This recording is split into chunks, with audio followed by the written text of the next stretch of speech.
जब 2004 में बहुत सारी एयरलाइंस लॉस में थी या फिर बंद होने की कगार पर थी, उस समय राहुल भाटिया ने राकेश गंगवाल के सामने नई एयरलाइन खोलने का सजेशन रखा। क्योंकि राकेश गंगवाल यूनाइटेड एयरलाइंस में काफी टाइम से हायर पोस्ट पर काम कर चुके थे, इसलिए उन्हें एविएशन इंडस्ट्री का अच्छा खासा एक्सपीरियंस था और वो एविएशन इंडस्ट्री के हर पहलू से वाकिफ थे।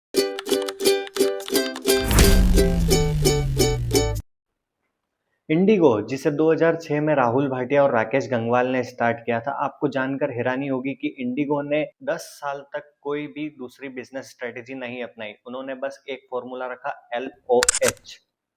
LOH मतलब लो कॉस्ट, ऑन टाइम और हैसल फ्री ट्रेवल।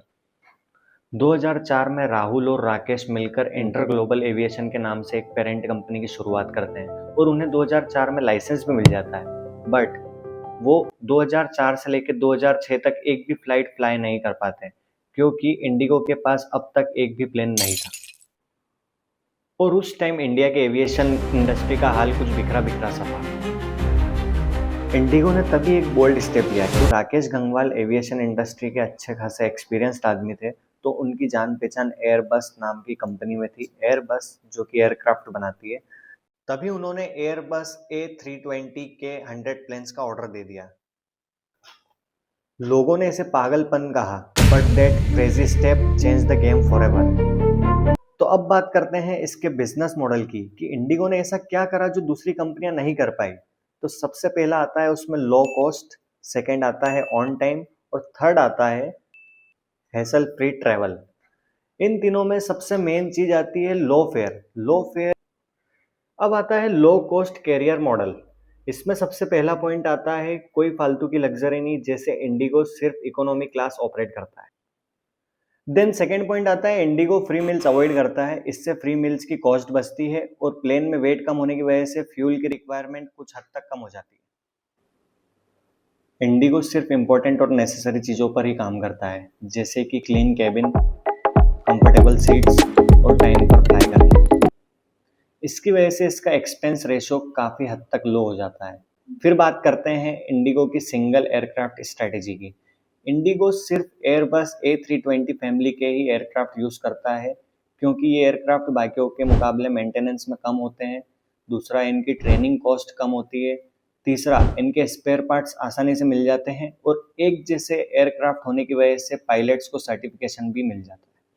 अब बात करते हैं कुछ ऐसे पॉइंट्स की जो इंडिगो की ग्रोथ के लिए काफ़ी इंपॉर्टेंट थे। इसमें सबसे पहला पॉइंट आता है quick turn around time. Quick turn around time मतलब एक फ्लाइट लैंड होने से लेकर वापस टेक ऑफ तक का जो टाइम होता है उसे क्विक टर्न अराउंड टाइम कहते हैं, जो कि पहले एवरेज इंडिया में 40 से 50 मिनट का था, लेकिन इंडिगो ने इसे 30 से 35 मिनट में कर दिखाया। इस वजह से इंडिगो की दिन भर में फ्लाइट्स बढ़ जाती थी और इनके रेवेन्यू में काफ़ी डिफरेंस आता था। सेकेंडली, जो इनकी स्ट्रेटेजी थी वो थी बल्क ऑर्डर स्ट्रेटेजी। इंडिगो हमेशा से ही बल्क ऑर्डर देता था, इस वजह से इन्हें ह्यूज डिस्काउंट और प्लेन टाइम पर डिलीवर हो जाते थे। इंडिगो की ग्रोथ स्टोरी कुछ ऐसी है। 2006 में पहली फ्लाइट, 2010 में इंडिया की तीसरी सबसे बड़ी एयरलाइन, देखते ही देखते 2012 में इंडिया की दूसरी सबसे बड़ी एयरलाइन और 2015 आते आते इंडिगो आसमान का किंग बन गया था। फिर एक समय आता है जो पूरे देश के लिए डेंजरस था, कोविड-19। 2020 से लेकर 2023 तक सारे बिजनेस बंद हो चुके थे, लेकिन बाद में इंडिगो ने सबसे पहले कमबैक किया। आज की तारीख में इंडिगो के पास 300 प्लस प्लेन है, 70% of market share in domestic and one of the most profitable airline in country. Indigo की ग्रोथ से इंडियन एविएशन इंडस्ट्री में भी काफ़ी बदलाव आए। हर बिजनेस की तरह इंडिगो को भी प्रॉब्लम्स आई, जैसे कि इंडिया में एविएशन फ्यूल अदर कंट्रीज के कंपैरिजन में 40 to 50% एक्सपेंसिव है। सेकेंड, सबसे खतरनाक, कोविड-19 का सबसे बड़ा झटका एयरलाइन इंडस्ट्री को ही लगा, बट इंडिगो ने वापस कमबैक किया बिकॉज उनके पास कैश रिजर्व स्ट्रॉन्ग थे। एक समय ऐसा भी आया जब दोनों फाउंडर राहुल और राकेश के बीच में डिस्प्यूट हुए, लेकिन एयरलाइन ने प्रोफेशनल मैनेजमेंट से ऑपरेशंस को स्टेबल रखा।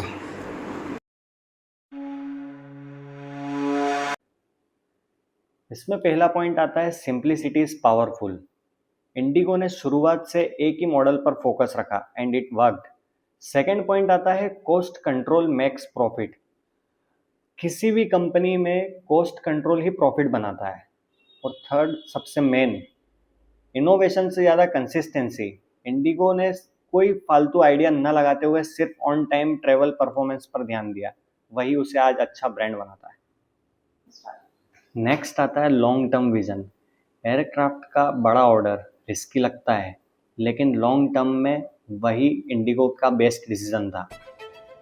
इंडिगो सिर्फ एक एयरलाइन नहीं, एक एग्जाम्पल है। सही प्लानिंग, स्ट्रॉन्ग एग्जीक्यूशन और डिसिप्लिन ऑपरेशंस किसी भी बिजनेस को सफलता की ऊंचाई तक ले जा सकता है। अगर आपको ये वीडियो पसंद आई तो इसे एक लाइक कर देना, चैनल को सब्सक्राइब कर देना और आगे भी बहुत सी इंटरेस्टिंग वीडियो देखने के लिए बेल आइकन को ऑन कर देना। धन्यवाद।